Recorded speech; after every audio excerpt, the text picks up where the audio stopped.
Do you see this as being a battle of attrition? There's only so long that Iran can, for example, go with ballistic missiles. There's only so long that the US and Israel and the other states can intercept these incoming missiles. They'll run out of interceptor missiles. Do you therefore believe that the active phase of military fighting might end in a matter of days, if not just a handful of weeks?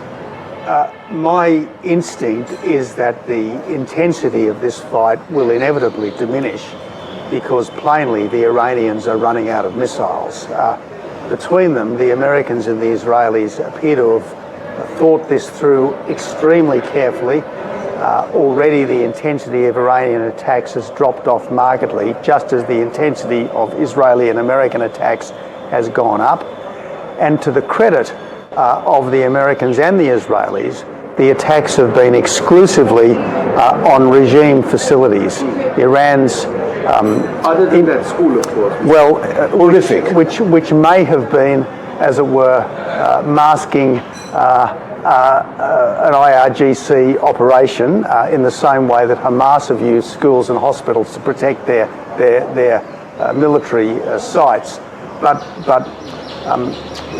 plainly, the Americans and the Israelis have been careful to leave Iran's economic and social infrastructure in place.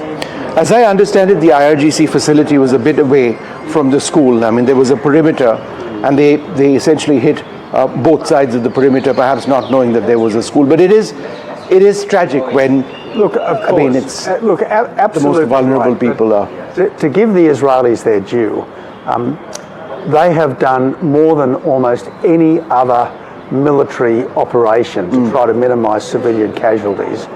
When you think of their operations in Gaza, albeit involving high casualties, they have done their best to try to ensure that civilians have been warned and have had the chance to leave.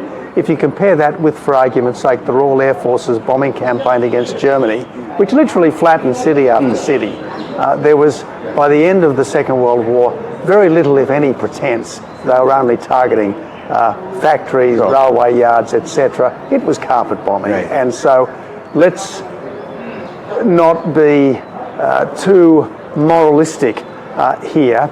And let's also remember what the Iranian regime has done just a few weeks ago, slaughtered tens of thousands of its own people absolutely in cold blood.